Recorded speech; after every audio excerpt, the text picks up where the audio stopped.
Before Hollywood ever crowned Bruce Lee a global legend, before martial arts became mainstream cinema, there was one film where he finally took full control of his own destiny. Way of the Dragon was not just another kung fu movie. It was Bruce Lee stepping onto the world stage and saying, "This is who I really am." What happened behind the scenes of this film is just as explosive as what ended up on screen. Way of the Dragon was the first film where Bruce Lee had total creative control for the first time in his career. Way of the Dragon gave Bruce Lee something he had never truly had before: complete creative freedom. He wasn't just the star, he was the writer, the director, the choreographer, and the philosophical architect of the entire film. This mattered more than people often realize. Before this movie, Bruce Lee had already tasted international fame through The Big Boss and Fist of Fury. Those films made him a box office phenomenon in Asia, but creatively, he was still boxed in. Studio executives dictated story beats, character motivations, and even how fights should look. Bruce Lee felt constrained, frustrated that his deeper ideas about martial arts and personal expression were being reduced to simple revenge plots. With Way of the Dragon, he finally broke free. The story itself reflects this freedom. Instead of playing an unstoppable revenge machine, Bruce Lee's character, Tang Lung, is awkward, out of place, and even socially clumsy. He arrives in Rome not as a conquering hero, but as a man navigating a foreign culture with confusion and humility. That was deliberate. Bruce Lee wanted to humanize the martial artist, showing vulnerability before dominance. Creative control also allowed him to redesign fight choreography from the ground up. Prior kung fu films relied on rigid forms and stylized movements. Bruce Lee rejected that approach. In Way of the Dragon, fights evolve organically. Opponents adapt, adjust, and react in real time. You can see Tang Lung learning his enemy's patterns mid-fight, changing tactics, and experimenting. This was Bruce Lee quietly introducing his real-life philosophy of Jeet Kune Do to cinema without ever naming it outright. Even the humor in the film was a personal choice. Bruce Lee intentionally included moments of comedy, exaggerated reactions, and playful body language. He understood that humor disarms the audience, making the sudden shifts into violence more impactful. At the time, critics didn't know what to make of it. Kung fu heroes weren't supposed to be funny. But Bruce Lee wasn't trying to follow tradition. He was rewriting it. This level of control came with risk. If the film failed, there would be no studio to blame. Bruce Lee's reputation would collapse under the weight of his own ambition. Instead, Way of the Dragon became proof that martial arts cinema could be personal, philosophical, and globally appealing at the same time. The Colosseum fight was a statement, not just a climax. The final battle in Way of the Dragon is often remembered as one of the most iconic fight scenes in cinema history. But the choice of location and structure was far more intentional than most viewers realize. The Colosseum wasn't just a dramatic backdrop, it was a message. Bruce Lee chose the Colosseum because it symbolized ancient combat, spectacle, and the idea of warriors fighting for honor and survival in front of the world. By placing a modern martial arts duel inside this ancient arena, Bruce Lee was visually connecting past and present, tradition and evolution. It was his way of saying that combat, like martial arts itself, must grow or die. The pacing of the fight is especially revealing. Unlike earlier kung fu finales that erupted immediately into nonstop action, this duel starts slowly. The fighters circle each other. They study posture, breathing, and intent. Silence dominates. Bruce Lee understood that true combat isn't about speed alone. It's about reading your opponent, mentally breaking them down before physical contact even begins. As the fight escalates, something unusual happens. Bruce Lee allows himself to be hit. This was revolutionary at the time. Martial arts heroes were often portrayed as flawless. Bruce Lee rejected that fantasy. He wanted audiences to understand that damage is real, pain is inevitable, and victory always has a cost. Every bruise in the Colosseum fight tells a story. Perhaps the most striking element is how the fight ends. There is no triumphant pose, no celebration. Bruce Lee's character stands alone, visibly affected, surrounded by silence and death. This ending wasn't meant to feel victorious, it was meant to feel heavy. Bruce Lee wanted viewers to question the price of violence, even when it's justified. This scene also redefined how martial arts films could communicate emotion without dialogue. Body language, breathing, eye contact, and exhaustion carry the narrative. In many ways, the Colosseum fight was Bruce Lee demonstrating that martial arts cinema could be as emotionally complex as any dramatic genre. At the time of release, audiences may not have consciously analyzed these choices, but they felt them. That's why the scene remains unforgettable decades later. It wasn't just a fight. It was Bruce Lee declaring what martial arts cinema could become when guided by intention rather than formula. Way of the Dragon quietly introduced Jeet Kune Do to the world. Although the term Jeet Kune Do is never spoken in Way of the Dragon, the entire film is essentially Bruce Lee's cinematic introduction of that philosophy to the world. This wasn't accidental. At the time, Jeet Kune Do was still misunderstood, even among martial artists. Bruce Lee knew that explaining it with words would limit it. Showing it through movement would make it undeniable. Jeet Kune Do was built on one radical idea: absorb what is useful, reject what is useless, and add what is uniquely your own. Traditional martial arts films of the era celebrated rigid styles and fixed forms. Fighters moved like they were performing rehearsed routines, even in life-or-death situations. Bruce Lee believed that was dishonest. Real combat, he argued, was chaotic, adaptive, and brutally efficient. In Way of the Dragon, Tang Lung does not fight the same way twice. Against weaker opponents, he toys with them, using exaggerated movements and timing to test reactions. Against stronger opponents, he tightens his stance, simplifies techniques, and removes anything unnecessary. This constant adaptation is Jeet Kune Do in action. One of the most telling moments comes when Bruce Lee's character faces different martial artists, each representing a distinct fighting style. Instead of treating them as exotic curiosities, he analyzes them like problems to be solved. He probes their weaknesses, disrupts their rhythm, and dismantles their confidence before finishing the fight. This was Bruce Lee showing that style loyalty is a liability. What made this revolutionary was how subtle it was.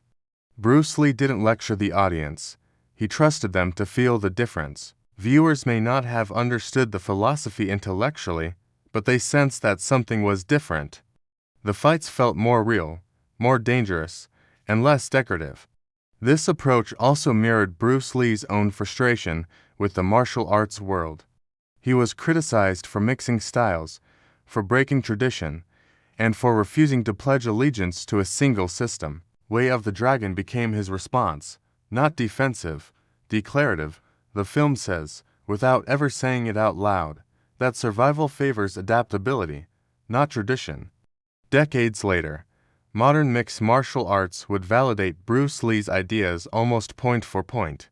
Fighters now cross-train, abandon rigid forms, and focus on efficiency. Way of the Dragon didn't just predict that future, it helped create it.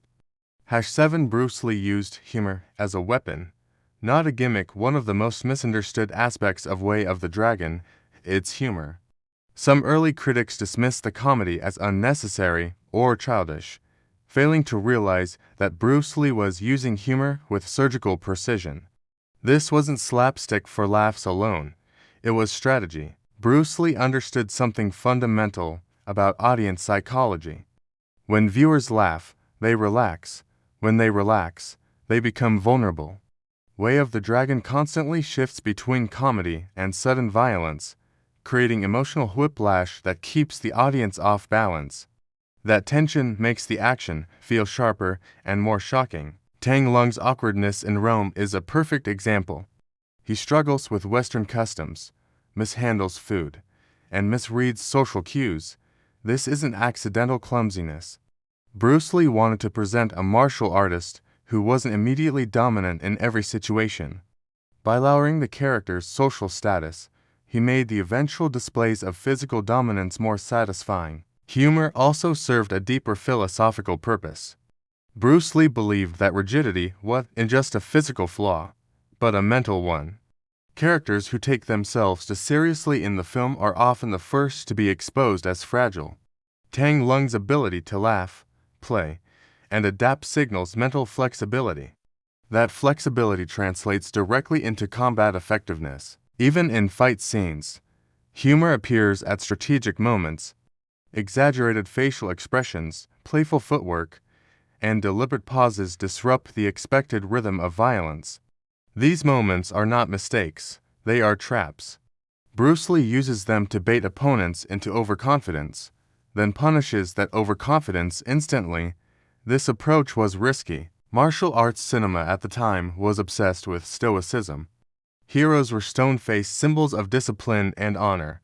Bruce Lee shattered that image. He presented a warrior who could smile, joke, and still be terrifyingly effective. In doing so, he made martial arts feel more human and less mythological. The humor also widened the film's global appeal.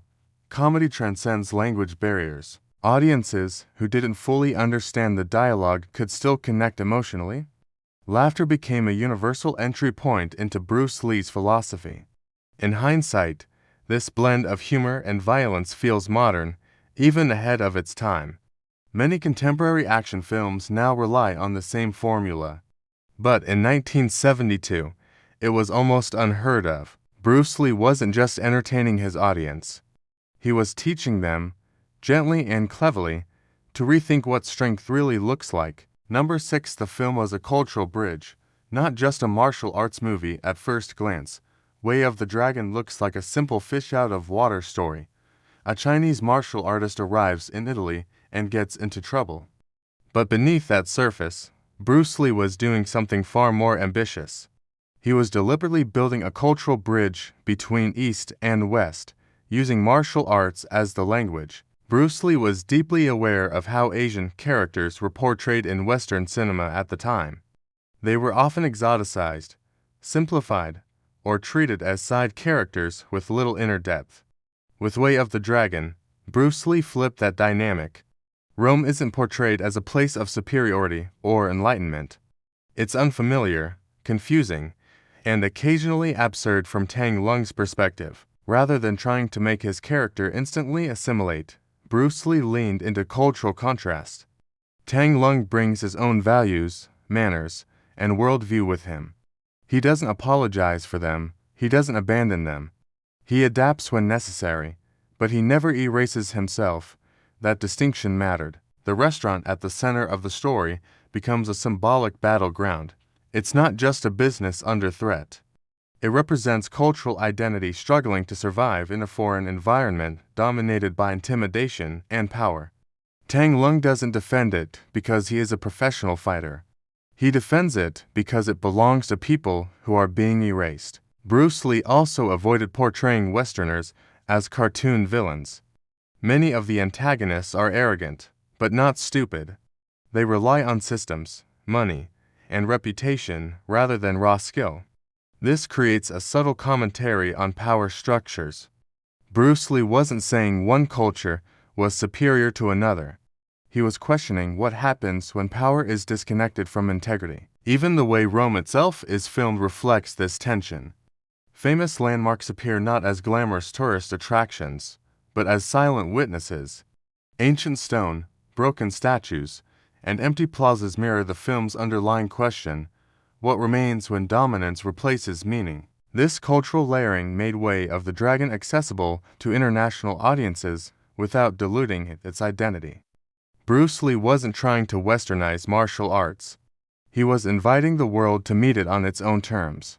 In hindsight, this approach feels visionary. Global cinema today thrives on cross-cultural storytelling.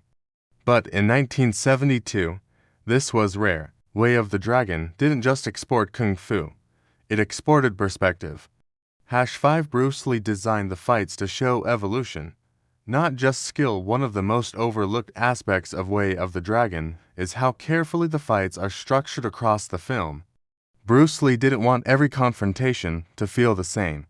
Instead, each fight represents a different stage in Tang Lung's journey. Early fights are loose, playful, and almost experimental. Tang Lung smiles, tests reactions, and exaggerates movements. He's feeling his way through unfamiliar opponents and environments. These fights are not about proving dominance. They're about gathering information. As the film progresses, the tone shifts. Tang Lung becomes more focused, more economical, movements shorten, techniques simplify. Bruce Lee intentionally removes flashy elements as the stakes rise. What's left is efficiency. This mirrors Bruce Lee's belief that true mastery involves subtraction, not accumulation. By the time the final confrontation arrives, there is almost no wasted motion.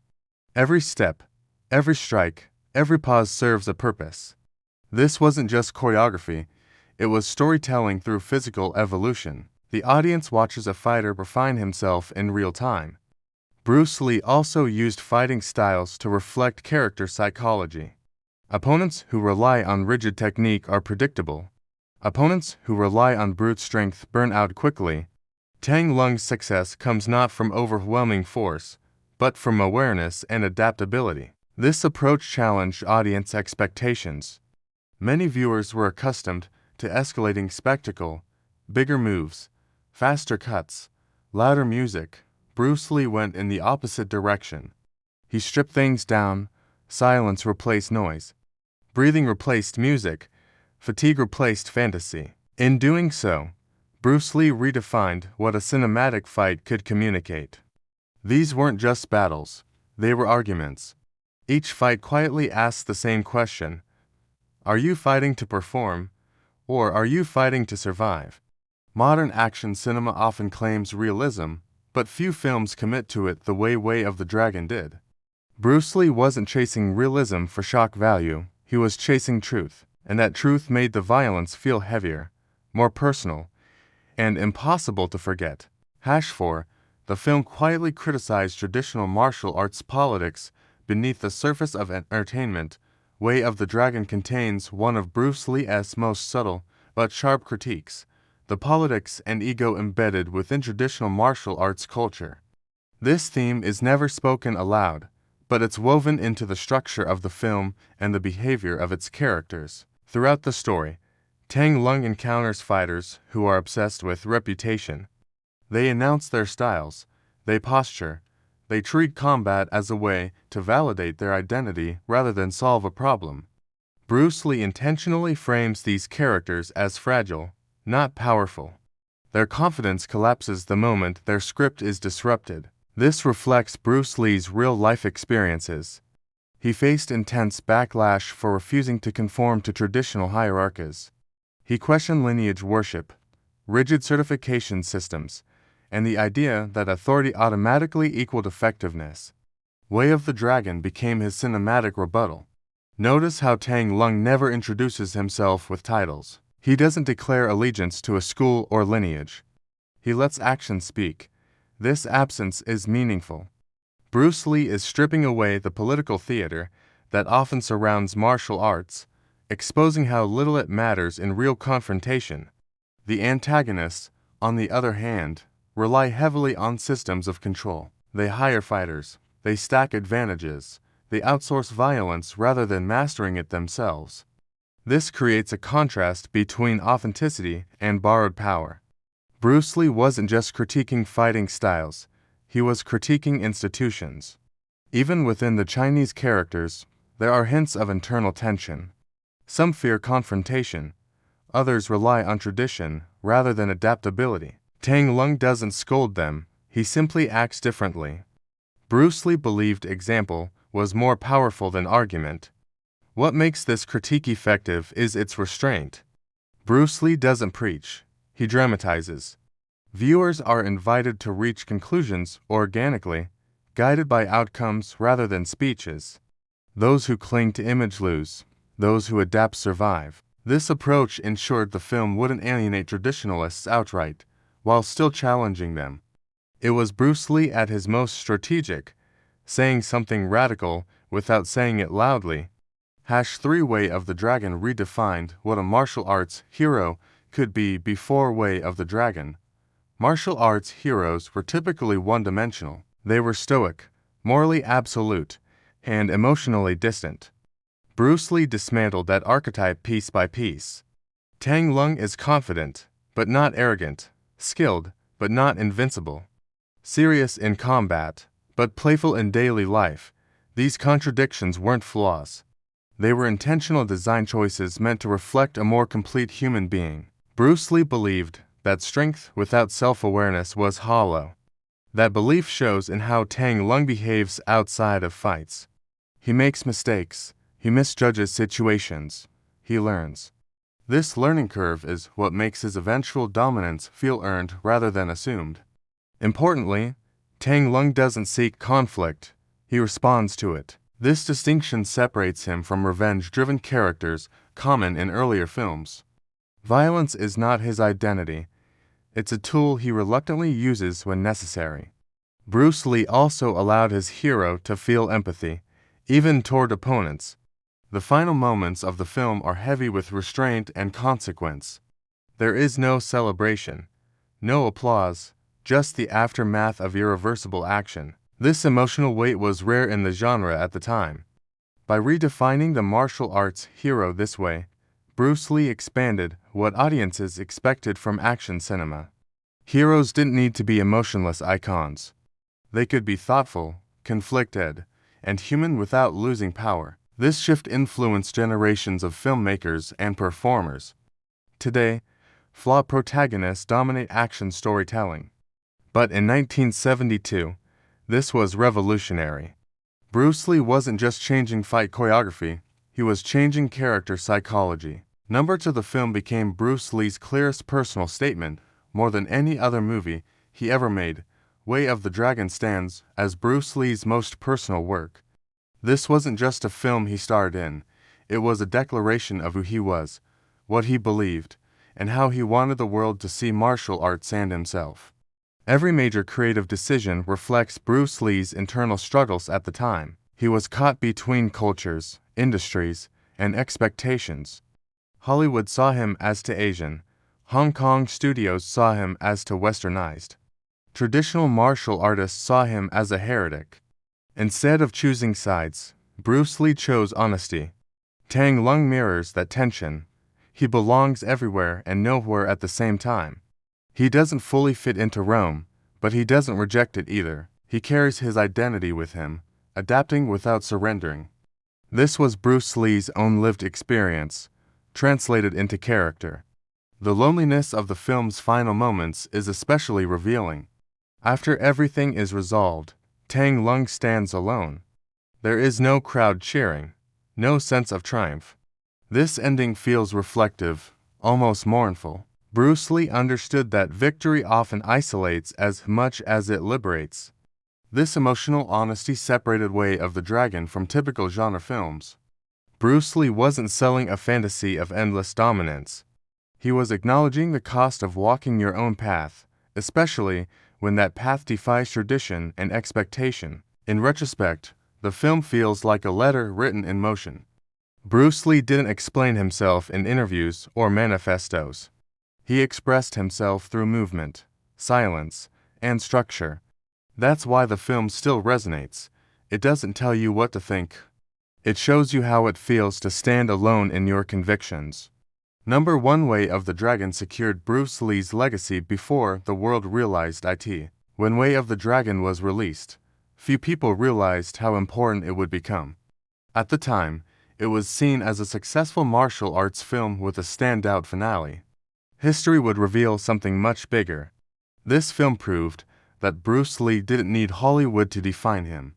He could build global impact on his own terms. It also proved that martial arts cinema could carry philosophy, character depth, and cultural commentary without sacrificing excitement. Tragically, Way of the Dragon would be the last fully completed film Bruce Lee ever made. That fact alone gives the movie added weight. It represents the purest expression of his vision, untouched by compromise or external control. After his passing, audiences revisited the film with new eyes. What once felt innovative now felt prophetic. Bruce Lee's ideas about adaptability, realism, and self-expression became foundational principles across combat sports, action cinema, and popular culture. The Colosseum fight is still studied. The choreography is still imitated. The philosophy is still quoted. Few films achieve that level of influence. Even fewer do it in a single, focused statement. Way of the Dragon didn't just secure Bruce Lee's place in history. It locked in his legacy before the world fully understood what it had lost. This wasn't the beginning of his influence, it was the proof that it would never fade. Way of the Dragon is more than a classic. It's a turning point, a moment where martial arts cinema stopped imitating tradition and started questioning it. Where a single artist took full control of his voice and changed the direction of an entire genre. Bruce Lee didn't just show the world how to fight. He showed it how to think, adapt, and stand alone without fear. If you like this video, don't forget to hit the like button to support the channel and help this story reach more fans of martial arts cinema.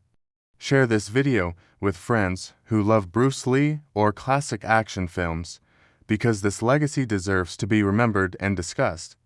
Subscribe to the channel so you never miss future deep dives into legendary movies, untold facts, and cinematic history. Join the channel as a member to unlock exclusive content, extended breakdowns, and behind-the-scenes insights. And finally, thank you for watching and for supporting the stories that keep these legends alive.